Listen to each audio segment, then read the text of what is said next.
Hi stars, I'm back at it again with another artist advice video. We're getting to the end of the series, so you guys only have about 4 to 5 videos left. Let me know if you guys are liking these so far.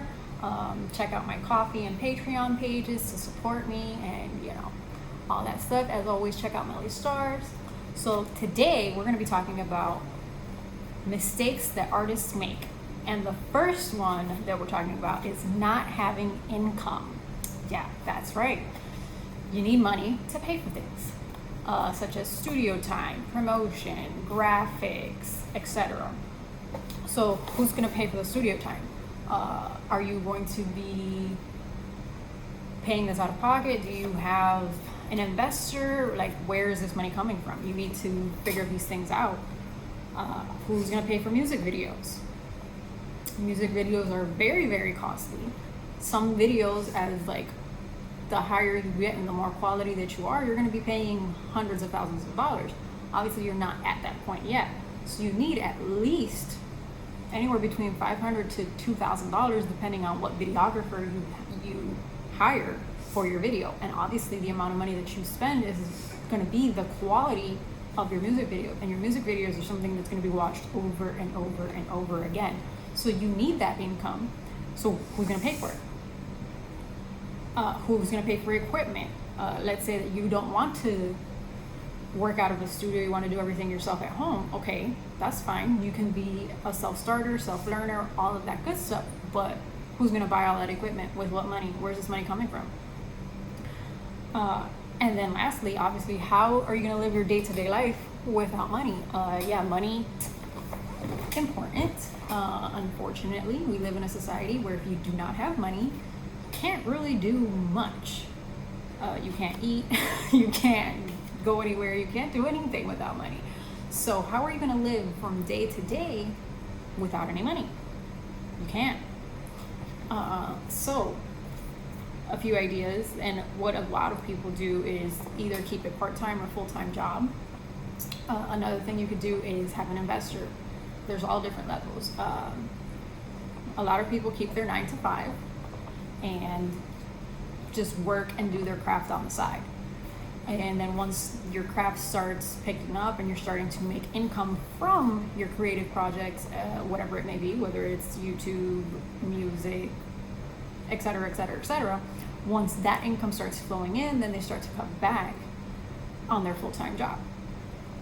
So at that point, you would either come down to like a part-time job where you have this stable income that hey, I know that I'm getting this much money every month and I can still invest in my craft, because the entertainment industry is very fickle and you may be making X amount of money right now, but next month you might not be making as much. So you still need to have that stable income until as you're moving up the ladder.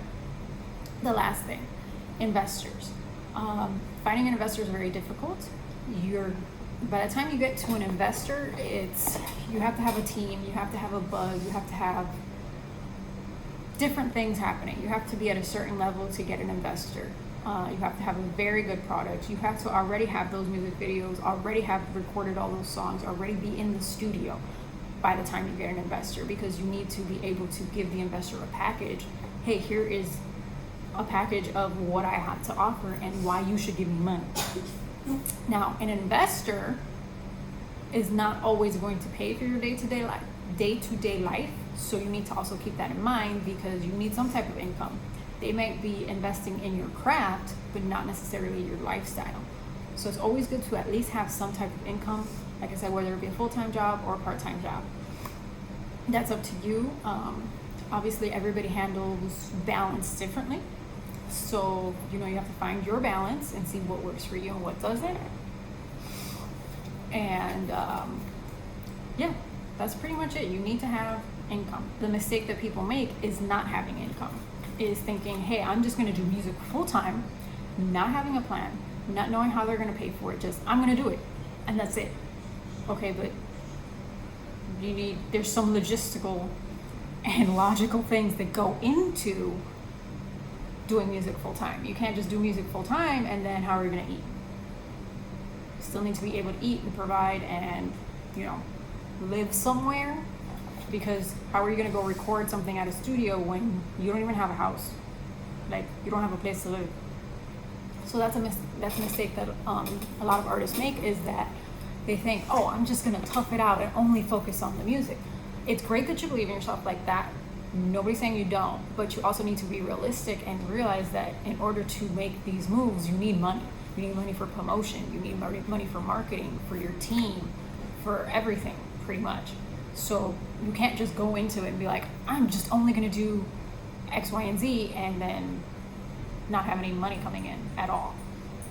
Because eventually, even if you do have savings, you're like, I'm gonna live off of my savings, eventually those savings run out. So yeah, you could have maybe $15,000 in savings that'll get you through a year with your expenses. But you don't have anything coming in, those $15,000 are very, very, very quickly going to disappear, especially if you have a rent, a car note, studio time, photo shoots, all of that. Those $15,000 are not gonna last you. And it probably took you a while to even save up that much. So be realistic. Don't make a mistake of not having any income. Have a plan for where you're gonna get your income. And I think that's it for this one, first one, number one. I have a couple more, so stay tuned. Like I said in the beginning, if you guys are liking this stuff, comment down below, leave a like, subscribe, tell me what you like, what you don't like, etc., etc., etc. And then also visit my website.